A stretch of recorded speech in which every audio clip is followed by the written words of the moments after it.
Pemilu presiden sudah ditetapkan di tanggal 14 Februari 2024. Tapi belakangan muncul wacana penundaan pemilu yang artinya masa jabatan Presiden Jokowi diperpanjang sampai 2 atau 3 tahun ke depan.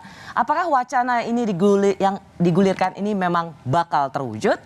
Saya memberikan kesempatan dulu kepada Mbak Huriah, Wadir Pusat Kajian Politik FISIP UI. Bagaimana Anda melihat wacana ini pelan-pelan terus digulirkan? Ya, saya melihat ya wacana soal penundaan pemilu ya, kalau kita lihat dari perspektif demokrasi, ini sangat membahayakan ya tatanan demokrasi yang sudah ada. Anda lihat ini membahayakan ya, wacana yang membahayakan. Karena Undang-Undang Dasar kan sudah jelas ya mengatur tentang pembatasan masa kekuasaan presiden maksimal 2 periode. Pembatasan kekuasaan ini juga menjadi salah satu pembeda sebenarnya antara sistem demokrasi dengan otoritarianisme. Oke, tapi bagaimana kalau misalnya hasil survei berbagai lembaga mengatakan tingkat kepuasan yang sangat tinggi, ini menjadi modal dasar kepercayaan diri bahwa memang rakyat menginginkan adanya tambahan masa jabatan? Oke, begini Mbak Rosi ya, tingkat kepuasan masyarakat ini kan tidak selalu kemudian menjadi alat pembenar gitu ya, bahwa kita bisa mengubah tatanan demokrasi yang sudah ajak gitu. Jadi tingkat kepuasan jangan dibaca sebagai alasan untuk memperpanjang masa jabatan. Betul, apalagi kalau bicara soal tingkat kepuasan gini, kadang-kadang kalau di dalam kasus Indonesia saya melihat tingkat kepuasan itu tidak selalu berbanding lurus dengan kinerja gitu ya.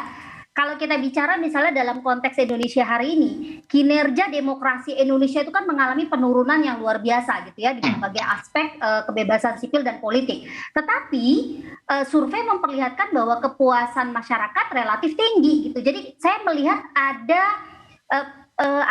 kepuasan yang sebenarnya sifatnya lebih superficial gitu ya. Sama seperti tadi bicara soal selera capres gitu. Ini sangat superficial kalau kita bicara soal profil ketegasan, profil merakyat, hanya di permukaan saja gitu. Baik. Ya, tidak kita lihat dari kinerja dan juga produk kebijakan yang dihasilkan. Bung Kodari, Anda termasuk yang waktu itu setuju sebagai endorser untuk 3 periode untuk Presiden Jokowi.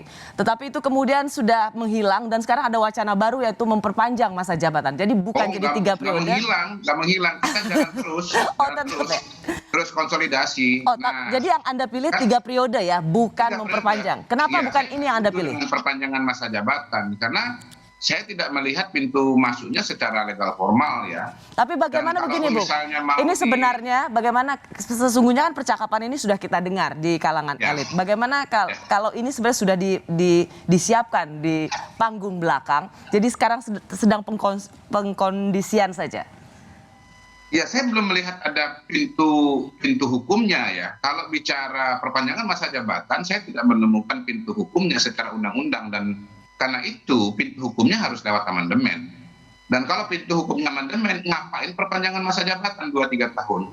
Ya dibuka saja kesempatan 3 periode. Dan itu akan berlaku untuk siapapun nanti jadi presiden. Kalau misalnya cantolan hukumnya bisa tetap MPR? Nah, saya belum berani ngomong, kan sampai hari ini belum bicara pada aspek pintu hukumnya. Itu yang pertama. Yang kedua, menurut saya yang namanya masa jabatan presiden itu ibarat saldo ya, atau ibarat pulsa. Pada tahun 2024 dia udah habis. Kalau dia mau diisi ulang, ya harus diisi lagi lewat jalur pemilu, dan itu oleh rakyat, begitu loh.